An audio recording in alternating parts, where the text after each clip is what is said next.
The superintendent of Jefferson County Schools, that's true, Dr. Walter Gonsolin, called the incident unacceptable and said it will not be tolerated, according to NBC 15 here locally. What's NBC 15? 15? Yeah, 15. It's 13. It should be. It was Jefferson County Schools. It happened in Center Point when Nanette Waldrop, 37, a mother, boarded a school bus in Center Point on Tuesday and got into a fight with an elementary schooler she said believed was bullying her child. Jeez. We've all had that because every one of our children has been bullied at some point. And And it starts affecting their school. Yep. They're getting stomach aches. They don't want to go to school. You're like, honey, what's going on?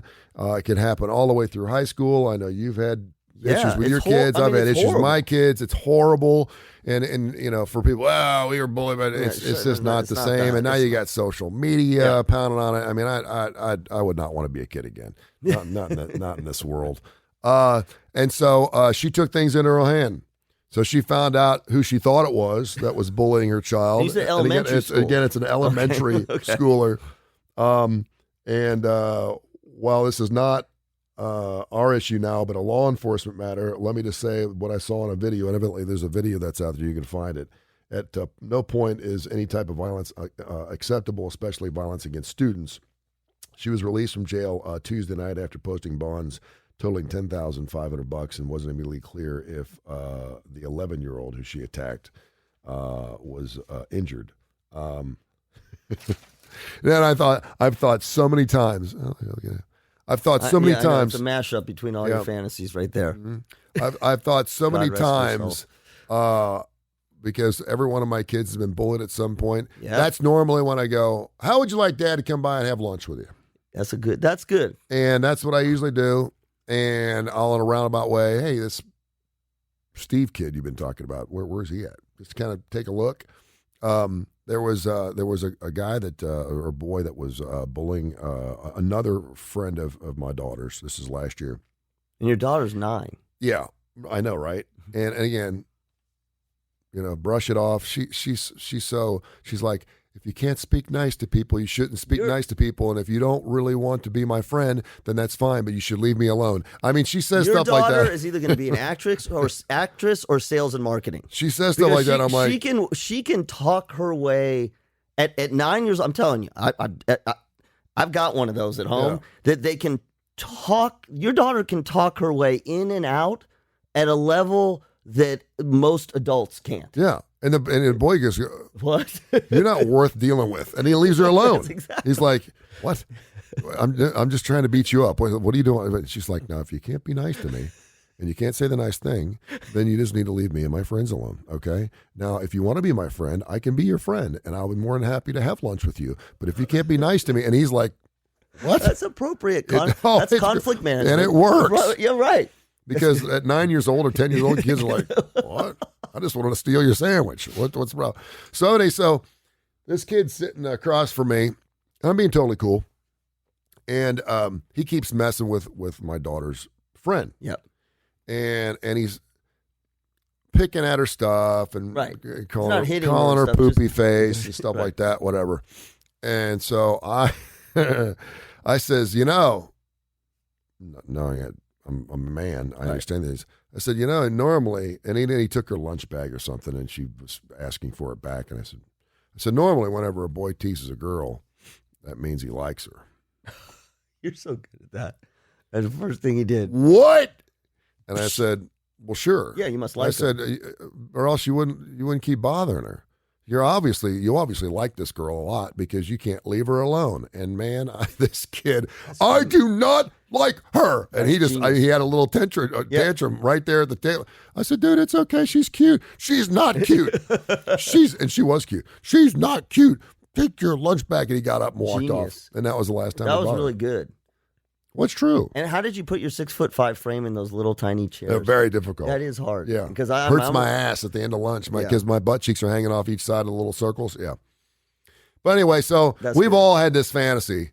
Oh yeah. Particularly in high school, because it goes all the way through high school. And it gets an 8-year-old. I mean, you can't write it off, but it's pretty.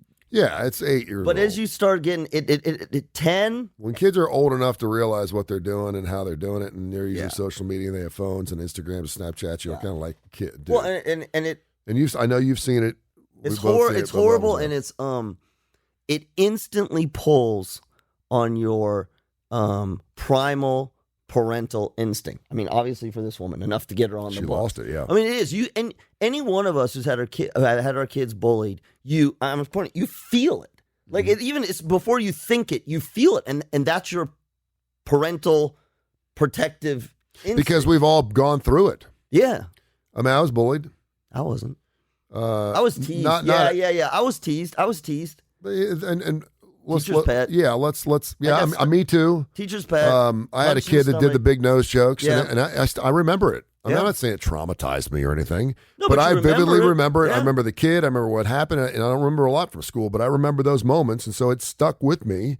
And now the kid's changing tires on an express oil change up in Westchester, Ohio. So see how shit works. Karma is the best. Karma is it is something else, isn't it? But it's one of those situations where you do remember those times, and I remember bullying myself. That's I good. remember there was one You particular bullied kid. yourself? I not bullied myself. Oh. I bullied someone. Yep. His name was Richie Lennox, and I want to reach out to, if I can find him on Facebook. I would apologize Probably to him. the CEO of Because some we were media good company. friends for a long period of time. I Oh, used to go to really? his house, and then he was a geek. Yeah. Really smart kid, and I That's- became yes. kind of that class clown radio guy, and I was insecure. I was a jerk off. I was a piece of crap, and I remember my junior year in high school giving him hell at lunch, and I made the kid cry. And I Did your parents ever find out? No, Because No. that's we I felt horrible about it. that's good. Well, that's Yeah. your Catholic. And there was kid. also a kid on the bus. Oh that, man, you picked on kids on the bus. There was a kid on the bus that had some type of medical issue where he did not have a very good smell, Okay. and the other geez. kids used to give him a hard time, and Did you and stick up for him? no, Yeah. no, and I mean in hindsight, I was insecure. I was a jerk. Did you know I here? was- So here's an interesting thing because I think a lot of kids go through this, particularly as they get slightly older. Did you know in that moment, or did you feel in that moment when the other kids were teasing and you were not doing anything? Did you know that that was not the right thing to do in that moment? Did you feel weird because like you felt like you should, or no, or did not even register for I you? think whenever you do something that's not right, you know it deep down. I think, the peer pressures of being course. funny in front of other classmates, and Of course. my son's a great kid, but whenever he gets around his friends, he does dumb things. It's one of those peer pressure things where and again, I got reprimanded for it, and that was the last time it ever happened. But I don't remember my mom and dad ever talking to me about it. I mean, I got called the principal's office. And your, Oh, that's interesting. No, back in those days, you get called the principal's office. They didn't send notes home. My mom and dad never knew what happened. And I was the flag guy. I mean, I put the flag up every morning. I was a good kid. Well, maybe that's why. And so they were kind of like, What happened to you? What Tony happened to Curry? you? Did they call you Anthony? yeah. I knew if I got Anthony, I got paddled too. Really? Oh, yeah. Man, you grew up in a whole different. We're the same age, man. You grew up in a whole nother world than I did. Yeah. But that was the last. And now, in hindsight, it's one of those things that you learn. You think, man, I was a real, but it was all my insecurities. Of course, I was trying to find myself. I had pimples. I wasn't getting That laid. is- I was, I listen. was trying to find myself, and all I know is I can make people laugh by making fun of other people, and I hate that. And if Richie Lennox, you're out there listening right now, I owe you a phone call. I feel I thought about the other night. I thought I need to call him, find him, and apologize you should. to him for Call what I Jeff did Hammack, he'll find because I remember the look on his face, looking at me, going, Well, he was your friend. yeah, and he was like, why are you doing this to me? And That's sad. That's breaking yeah. my heart. I Listen, felt horrible. those are reckoning moments, and I think as a parent, obviously you don't want your kid to be bullied or picked on or teased, and we're very protective about that. I think we tend to write off on average when our kids are not so much bullying, teasing or excluding other kids. We'd write that off as, well, that's just, tweens being tweens, teens being teens. And I think one of the most powerful lessons that you can not only teach your kid, but mold into your child is to be that kid who pulls in the one who's pushed out, right? Because if you think about kids when they're developing, the most important thing at age 10 to 18, 10 to 17 is to be included. Yeah. I mean, it is, as a parent, and this I always say this, you mean nothing as a parent. In that time, when they're in that time, it is all about friends, peers, and more than anything else, being a part of. Mm-hmm. So to be excluded from anything is other than being physically bullied, is the worst thing that can happen. Yeah. And one of the things that a lot of teens do. Would you say that physical or mental bullying is worse? I mean, they're both damaging, and obviously physical bullying is I would say that one fight kind of thing is bad, but not as bad. I think repeated, the classic, every time on the walk home, your kid gets beat up. That is worse than mental, because it's both. It's both. But excluding somebody, purposely excluding somebody in this, in the devious ways that kids do, is one of the most gut-wrenching things. And we've all been through this as parents, or most of us, because most of our kids have been on that side. Mm-hmm.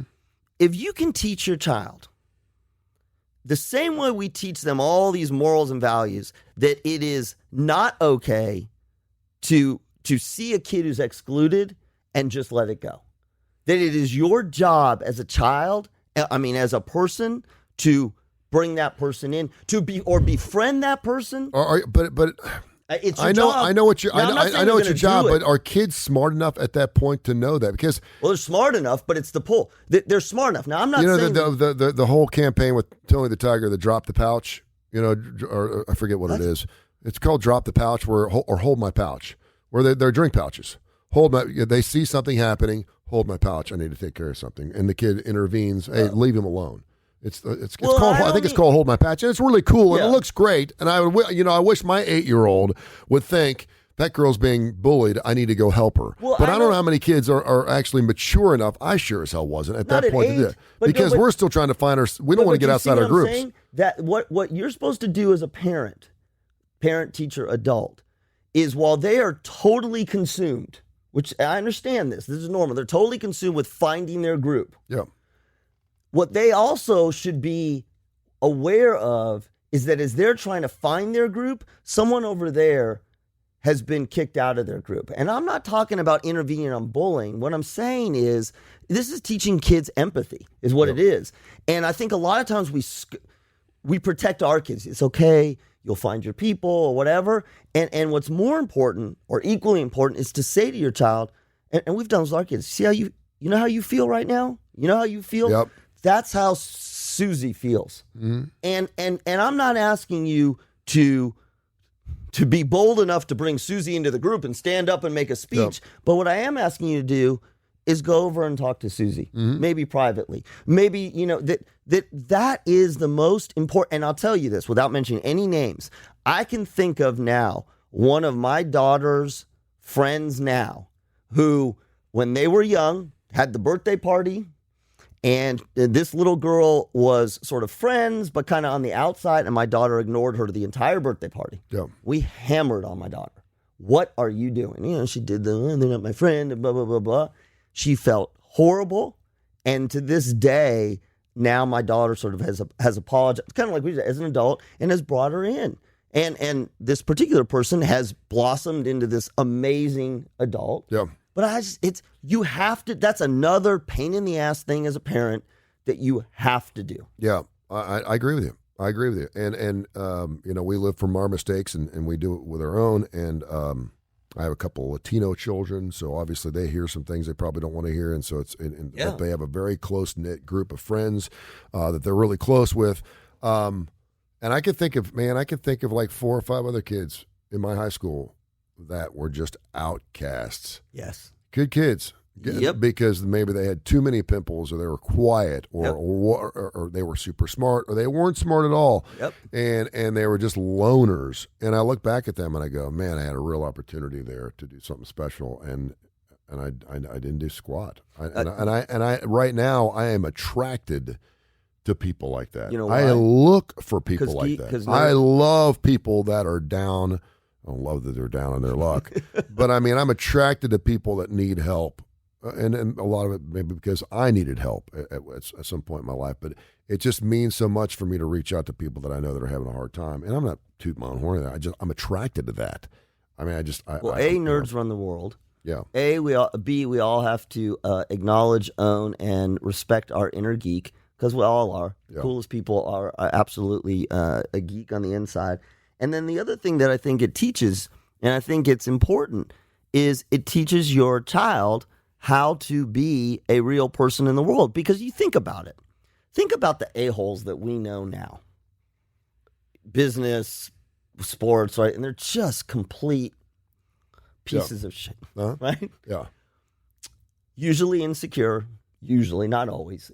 Don't know, not emotionally unintelligent, emotionally unskilled. Mm-hmm. They don't know how to do empathy. It makes them uncomfortable. And because of, much like a bully, because they're in their position of power or whatever, they don't ever have to go there. Yeah, they don't have to. Right? Until which time their spouse leaves them, they get fired or whatever. Mm-hmm. And I mean, imagine if your child was in a position to have that kind of empathy and whatnot. Why are we doing a parenting segment? Like, no, what because this woman was just arrested. Oh, yeah. Oh, and by the way, don't go on a bus and beat up an 11-year-old. That's probably not the right thing to do. 16-year-old, maybe. No. Maybe not 11-year-old. Yeah, no. Don't go beat up. I think there's just that. There's that. I get the instinct. The fantasy is to never have to say a word or put up fist, but to see that child and just look them or catch them doing it and just kind of because. But you know what's worse? It's not than the dad. It's mom. Yeah, mama gets on the bus. And are you better off? And I know we went through this because we had a story about a woman who got on a thread with her daughter where they were just absolutely berating all the group, and they were like, "What the?" So she called all their parents. Yeah. What is, depending on the age of your child, what do? Do you call their parents if you're good with their parents? Do you call the school? What do you do when you know the bully situation? If I'm going by the book, and the book is not what we as parents want to do, particularly if it's happening at school, you tell your child, you don't encourage. They need to go to their teacher or the counselor. They need to go first. Yeah. Always they have to go first. Now, if that doesn't work and your child's young enough and they're then it's your job to call the school and say, I think that this is going on. Will you take a look at it? And listen, as much as we want to just trash on schools, if some, 9 or 10-year-olds getting teased and beat up or even just teased, schools are not evil. No. They're going to look into it. They're going to try to do something. And the reason that that's important is, if you think about it, now they're handling it at the kid level. Mm-hmm. Bringing parents into it, if you're bringing your parents, it doesn't help. Yeah. It really doesn't, because if you don't know the parent, you don't know how messed up they are, what their issues are. You don't know that. B, I always say this, and we said this is a segment. If you call on their parent and their parent berates their kid, unless they do a super good job on stay on it, now you're at risk of that kid retaliating more against your kid. Yeah. So just do you remember a Christmas story? Yes. I'm going when Ralphie drops the F-bomb, where'd you learn that from? And he points it to his friend who didn't say it at all. So she picks up the phone. Did you know what your son told my son? And she's like, what? And she goes off. It's great.